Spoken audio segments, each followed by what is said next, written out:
Right, in this lecture, what we're going to do is two things mainly. We're going to investigate the Lec2A environment in a little bit more detail, and then I'm going to run through a quick demonstration of how to create a basic Java program, namely the window cleaner class, from start to finish, and hopefully that'll give you a bit more of an insight into the Lec2A environment, and it'll give you a bit more of an insight into how to create some basic programs, which then you'll be able to take into the lessons and go through the practicals. So the Lec2A environment is an IDE. It's an integrated development environment for writing Java programs. It's certainly not the only integrated development environment for Java programs. There are others that you can use. Some of them, like NetBeans or Eclipse, are very popular for learning Java. The Lec2A environment, though, is more popular particularly for students who haven't used Java, more particularly haven't used Java for developing object-oriented code before. It certainly has a more visual aspect to developing Java programs. For example, it has the ability to view class diagrams and create classes visually, as well as having a code editor and an inbuilt compiler. So it's actually quite a nice visual way of programming that gets rid of a lot of the conceptual elements of object-oriented programming that students sometimes find quite difficult. And what we're going to be looking at today is the ability to write a basic Java program, create object instances, look at the instance variables, which again in some IDEs is very difficult, and we're going to execute the methods so that we can actually see how our program runs. So let's just look at one or two elements of the environment.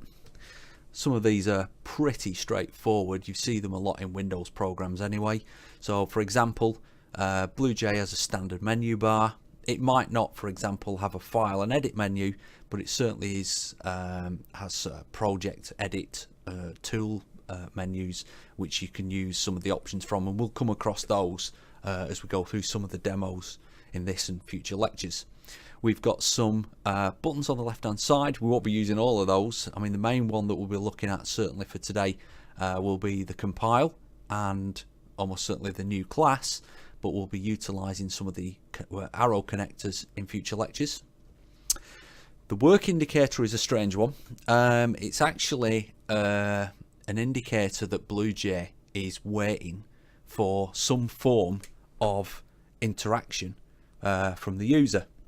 It's a little bit of a strange one with Lec2A because when a program sometimes requires input or interactivity, maybe from the user class or from typing something in or pressing a button, sometimes it hides the menus behind other windows, and you can sit there and you actually don't see it until you actually notice that the work indicator in this part of the screen turns red, and it's only then that you realize that Java's actually sitting there waiting for you to interact with it. It might come across some examples of that as you watch some of these videos. It can be a little bit irritating sometimes, but yeah, it's just an indicator that Lec2A is waiting for some form of interactivity from yourself. The object bench at the bottom, as you've used probably with the shapes window, the shapes program even, is that the object instances that you create from the classes will appear in the object bench, and you've got the ability to inspect those objects by right clicking the object instance and going to inspect, or you can right click that object instance and invoke methods. For example, with an instance of a circle, move left, move right, move up, move down, something like that. And the main bulk of the window is the class diagram, which is made up of the classes for which today you'll be having a go at writing your own. The code editor window again has a lot of similar elements. It has a menu bar. We're going to look at some of those options in the future. We've got some buttons for some of the common elements, for example, cut, copy and paste, or find, in case you need to find a variable within your code or something like that. There's a compile button when you want to compile it, make sure everything's okay with it. And there's an undo button as well, just in case you make a mistake. You can always go back to where you went before. And there's close when you want to close it down. Code window is where you type everything in. It's a pretty straightforward one. One thing you will notice as you're writing code is that the coloration of the code helps a lot with giving you an indication of keywords. If you've looked, there's some things like data types are written in red. There's also auto indentation, which a lot of you will be glad about because it sort of auto indents your code. But you'll find that that's quite useful as you're carrying on. The message bar at the bottom, probably in the early stages you're going to find when you're making mistakes that your errors appear in the bottom, and obviously you can react to those. I'm going to look at that in future lectures. And then an often forgotten one in the bottom right hand corner here is the code status, which gives you an indication whether the code has been saved or whether the code is in a compiled state. So again, it's always handy to have that there. It's quite a quick way of finding out what's going on. Object Inspector, you've already had some experience of this with the Shapes program, but just to give you an indication of when you right click an object instance in the object bench, the inspector window will always tell you the class from which that object instance has come from, the name of the object that that you actually investigating or inspecting at that point in time. It will always give you a list of the instance variables that belong to that particular object instance and the values for those. And again, from what you remember using the Shapes program, it's a live view of each individual object, and you can open an inspector window for each instance that you've got available in your program. It means that when you make changes to any object instance, you can see those changes live in the object inspector window, which in some other IDEs you can't particularly do. In fact, what you have to do is conceptualize it quite a lot, because you don't tend to get this visual element, which is probably why we like to use BlueJ to teach Java. Executing methods, again, you've all got experience of executing methods. You have the object instance, which lives in the object bench. You create an instance and it appears in there. You right click it, it gives you a list of all the methods that are available, which includes standard methods, for example, like move left, or methods which need parameters, and you need to be able to provide the data for that parameter. And obviously you can go to inspect and it'll open up the object inspector, and you can click on remove if you want to get rid of it. So we're going to have a little bit of a demonstration of how to create a basic class, and we're going to go back and we're going to actually rebuild the window cleaner class completely from scratch. This, if you remember, was the UML diagram that we got from the original problem specification, where we were modeling the window cleaner, or the functions of a window cleaner, as they go around a building cleaning the windows. This is the typical UML class diagram. The top part is the class name. When you're naming classes, make sure that you always name in the singular. So don't call your classes, for example, window cleaners or cars or space invaders or whatever it is. Always use the singular. Instance variables. So any instance variables that your class will use, in this case we're just keeping track of the current floor that the window cleaner is currently on, wiping the windows. And then we've got the three methods. Go up, when we call go up, it adds one onto the current floor. Go down, it takes one away from the current floor. And then wipe window, which displays a message telling us that the window cleaner is currently on, the value stored in current floor. So this is sort of the list of things that we have to do in order to create our class. It's not exclusively for just the window cleaner class. A lot of this actually applies to writing any class, but we have to do this in the relevant order. We have to open BlueJ. We've got to create a new project, in this case our window cleaner project. We then have to create a class, the window cleaner class, type the code in.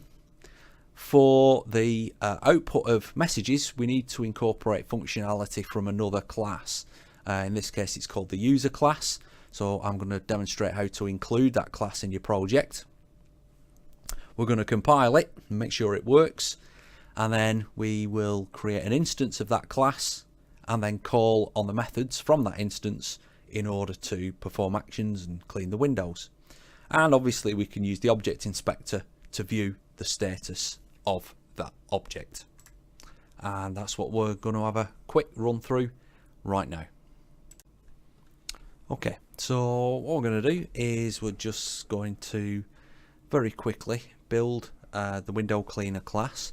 We've already got some experience of it from the last lectures, but we'll do it from starting with a completely empty BlueJ project, working up to a completed BlueJ project. We'll get some testing done along the way just to make sure that everything's working. So I've got BlueJ open, and there's nothing open in there, and we're obviously prompted to use the project menu to create a new project, which is what we'll do. So we'll go to project, new project. Obviously I'm working on a standalone machine. You can work on your network machines, and it'll put your project on your desktop or on your W drives or wherever it is on the network. And I'm just going to create a window cleaner project saved on the desktop, and I'm working on a 2-monitor system, so I'll have to bring the project folder across so that you can see it. But if you have a look in there at the minute, there's just the BlueJ project file itself, which is this, and there's a text file, readme file, which just sort of allows you to sort of put some information in there and save it if you want to. So we've got an empty project file. We now have to put a new class in there. Easiest way to do it is just click on new class, and general rule of thumb for the time being is that we will only be creating classes, single class projects with one class file in it. That will change in the future, but the general rule of thumb is make your class the same name as your project. It makes life a lot easier in the short run, but it means if things get split up, at least you know what they're going to be called. We're just going to use a class type of class. We might be coming across some of the other ones in the future, but you don't need to just change anything. Just click OK. And what you get is a window cleaner class that's created for you. And if we open it up in the editor, if we right click and open it in the editor, you get the code window.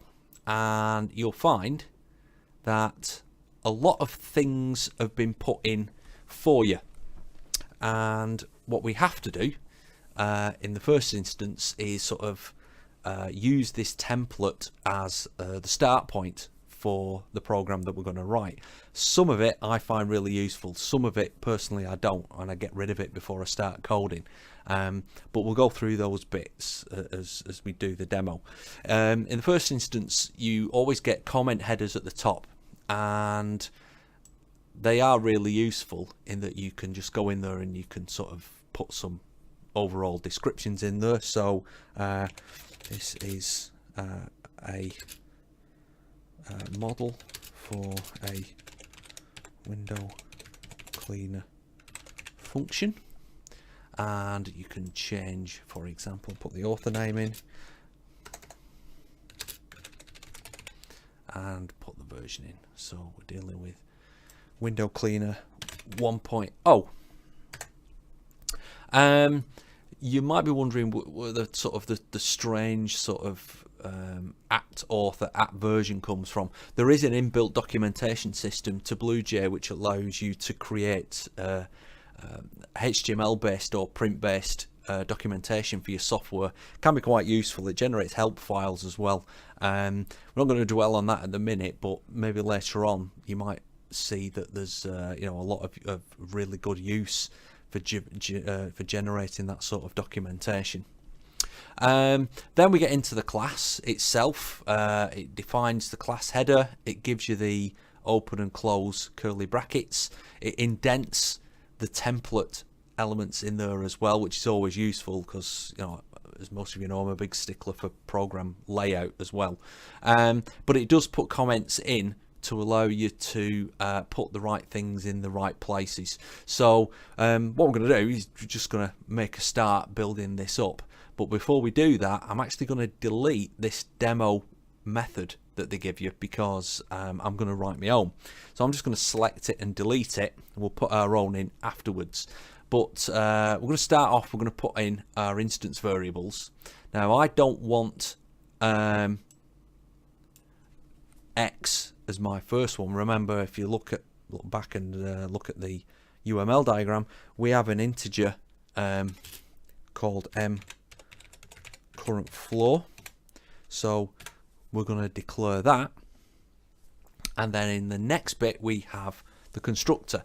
Now if you look back in the previous lectures, the constructor is a method which is of exactly the same name as the class itself, and it's used mainly for the time being for the initialization of variables and setting up object instances for first use. All window cleaners have to start on ground level, so we initialize the value of to 0. So m current floor is set to 0 there, so that when we create instances, got to change that. When we set up each instance of a window cleaner, the value of current floor will be set to 0. So we're now in a position where we can start writing our methods. So the first one we're going to write is go up. Okay, so I'm going to put the header in, and when you put the first curly bracket in and press return, it should give you the space to put the closing one in, and then you're then allowed to put your code in between those two. I'm not going to dwell on the use of the public keyword just yet, but just bear in mind that all our methods have to start with the public keyword and the void, which is used for values which are returned from methods, which we won't be covering for a few weeks yet. So for the time being, make sure that your methods start with public, void, and the name of the method, and then we'll explain those in later lectures. For the go up method, when we invoke go up, we want the window cleaner to travel up the building, in which case we want the value of m current floor to go up by 1. If you remember, this was shorthand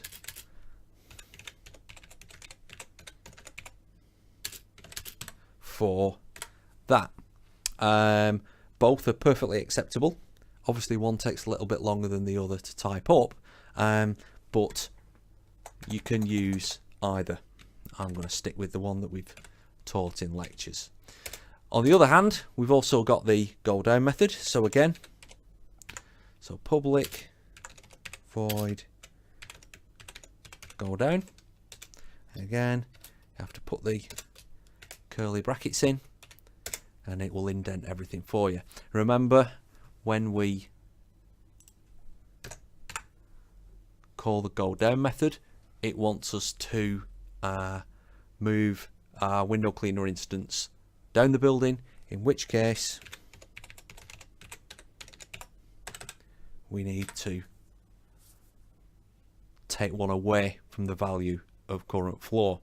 So we're in a position now where I could possibly click on the compile button. The class is compiled, there are no syntax errors. So what we need to do now is make sure that we can at least give it a bit of a go. Might be incomplete, but at least we can try and test it. So what we'll do is we will right click our window cleaner, and it's going to create an instance for us, and I'm going to call this instance Wendy, and I'm going to right click and inspect it. Okay, so we have our instance, and we're going to call the two methods that we've written. First one, go up, and again, this is one of the things you've got to be careful of. It hides the inspector windows behind any others, so you might have to move them around a bit. As we call the go up method again, it goes from 1 to 2, and if we call the go down, it goes from 2 to 1 to 0. And for the time being, I'm quite happy with that, so we'll remove it for the time being because we've got to make some more changes. Let's open it up in the editor again, and let's put a couple of comments in.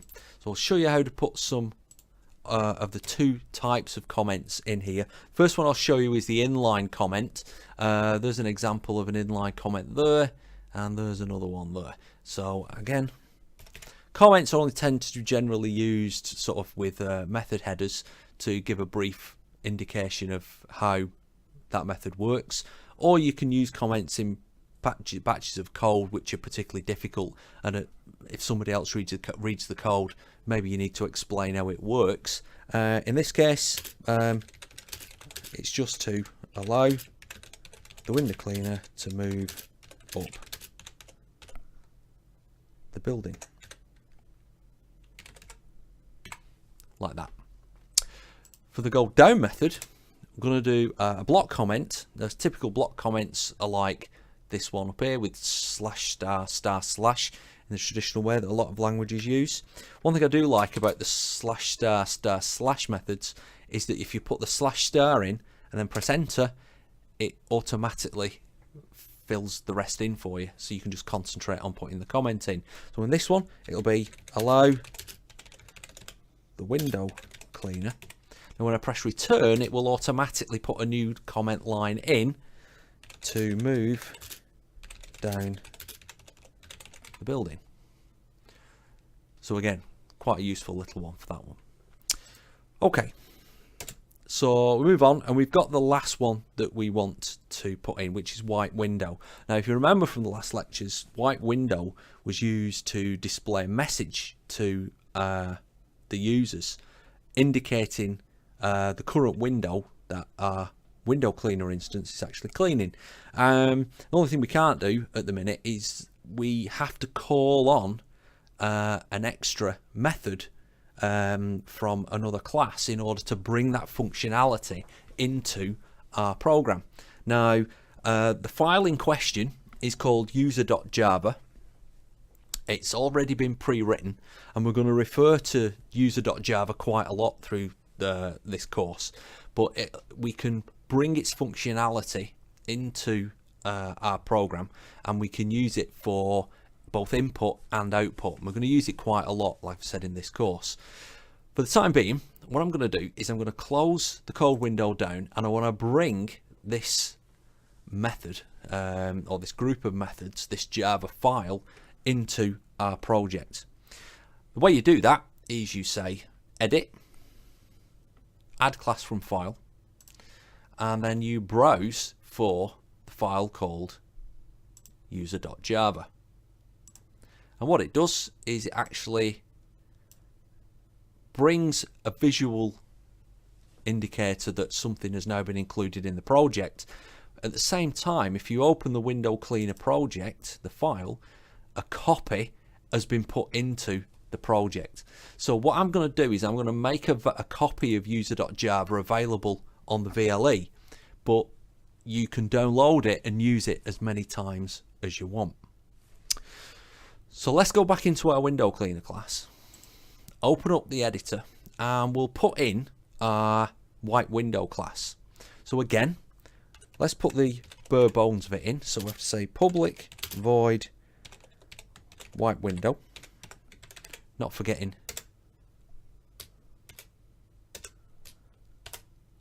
the curly brackets and the rounded brackets, and we're going to call in the functionality from our imported user class. There's a lot of functionality in there. We're only going to use one, and it's user, and it has to be a capital U.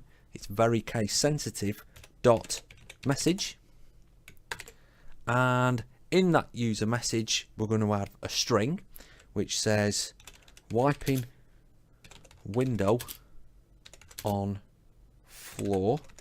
So this will be the string part, and then what we want to do is concatenate or join on to the end of that string the value that's currently stored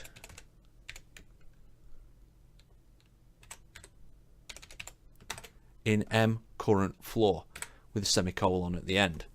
So when we call the wipe window class, it will display a message saying wiping window on floor joined with the current value of M current floor, and it will use the message method in the user class to display a pretty window so that we can see what's going on.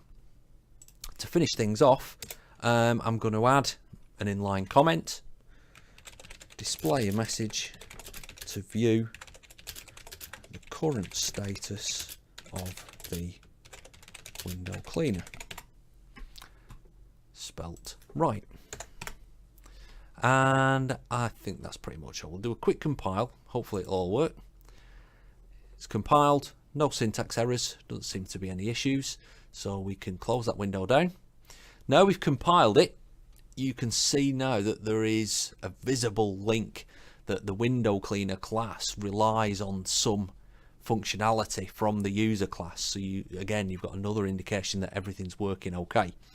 If we again create a new window cleaner, and again we'll call it Wendy, and let's inspect the window cleaner, and let's move it up a couple of floors, and then we call on the wipe window class,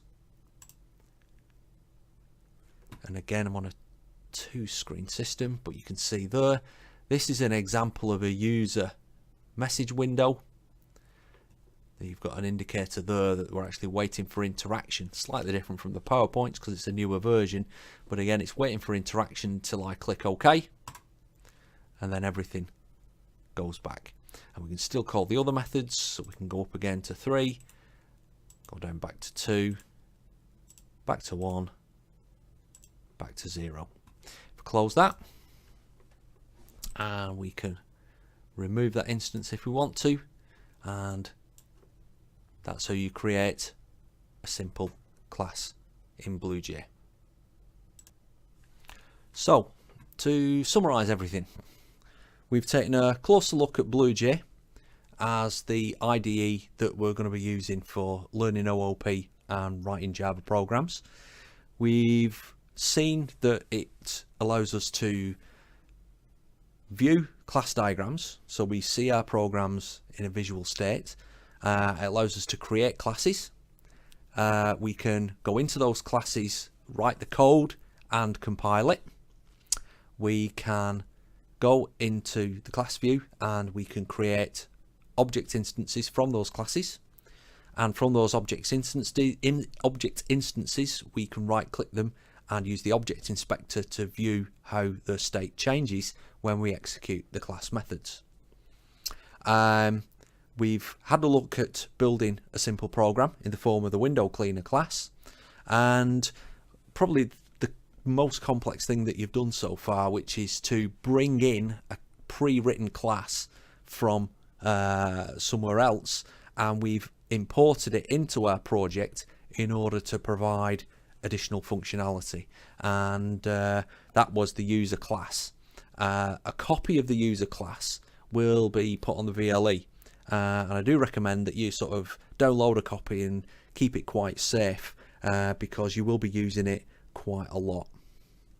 So once you've got through this video, make sure you have a go, and make sure that you're ready for the practicals which are going to take place in the lesson when you come back.